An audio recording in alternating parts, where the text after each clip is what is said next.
청릉사와 함께하는 히어링 OK 유튜브 채널입니다.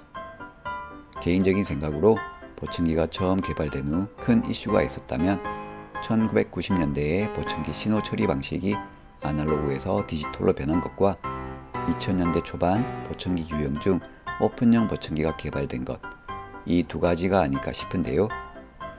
물론 요 근래에는 리튬이온을 이용한 충전식 보청기, 블루투스 기능을 이용한 전화통화 및 음원 스트리밍이 가능한 보청기, 헬스케어 기능이 포함된 보청기 등도 출시되고 있습니다만, 보청기의 원래 목적이 손상된 청력 손실을 보상해주는 것임을 생각하면 역시 보청기 역사에서 큰 이슈는 디지털 보청기와 오픈형 보청기가 개발된 것이라고 생각됩니다.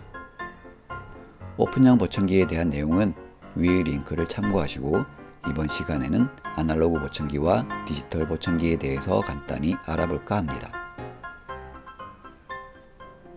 보청기는 들어오는 소리 신호를 처리하는 방식에 따라서 아날로그 보청기와 디지털 보청기로 구분할 수 있습니다.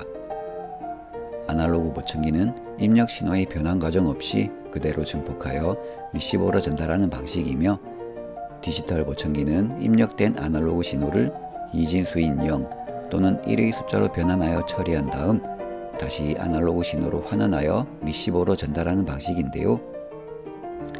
쉽게 설명드리면 아날로그 방식은 보청기로 들어오는 모든 소리를 동일하게 증폭하는 것, 디지털 방식은 보청기로 들어오는 소리 중 말소리와 소음을 구분하고 청취 환경까지 분석하여 사용자의 청력 및 사용 환경에 맞게 소리를 증폭하는 것입니다.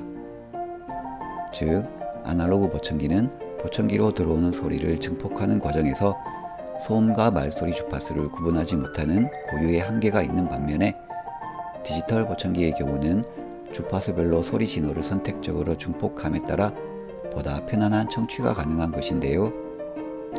예를 들어 고주파 대역의 음성 신호는 보다 낮은 주파수 대역의 배경 소음과 별도로 분류되어 프로그래밍을 통해 음성만 증폭하고 소음은 억제시킬 수 있는 것입니다.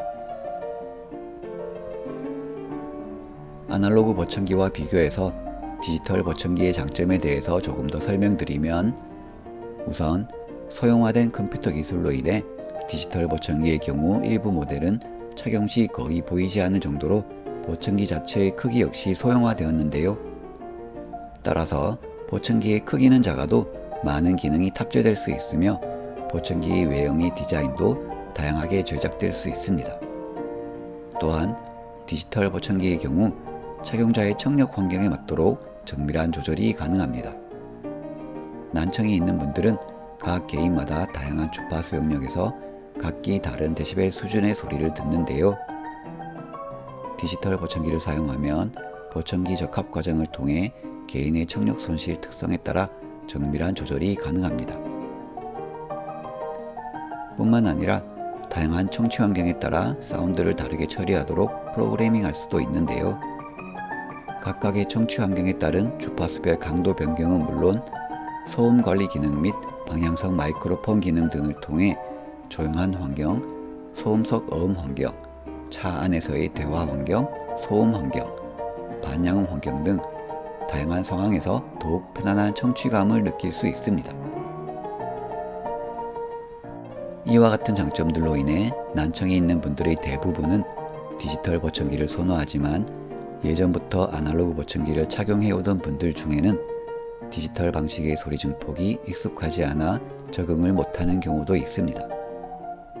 앞서 설명드린 아날로그 방식과 디지털 방식의 차이에 대한 내용과 관련해 조금 더 깊게 들어가 보면, 아날로그 방식의 경우 소리의 입력과 출력에 있어 선형 증폭, 즉 50dB의 소리가 들어왔을 때와 80dB의 소리가 들어왔을 때 증폭되는 정도가 같은데요.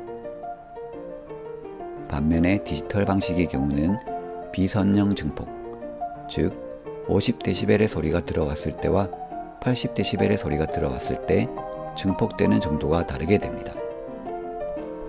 일정 강도 이상의 소리가 들어왔을 때부터는 소리가 압축되어 저절로 그 크기가 조절되므로 더욱 편안한 청취가 가능한 것인데요.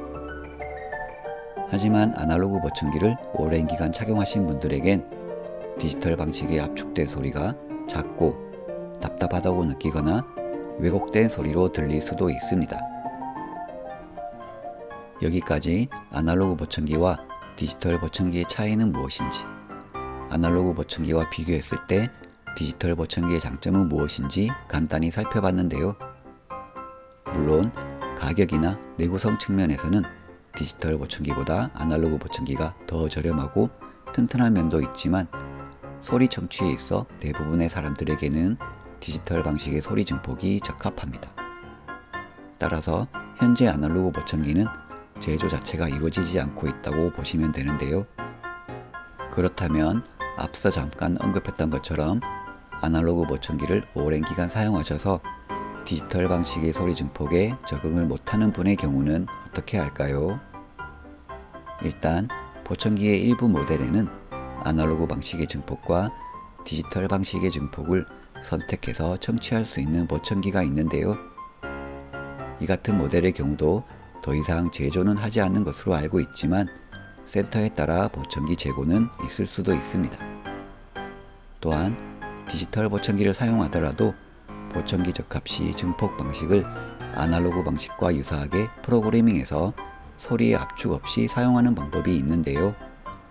그렇다고 완벽하게 아날로그 방식의 소리 증폭이라고는 할 수 없지만 소리의 답답함이 어느 정도 해소될 수 있으니 필요하신 분은 주위의 청능사분들과 함께 상담해 보시는 것도 좋을 듯 합니다.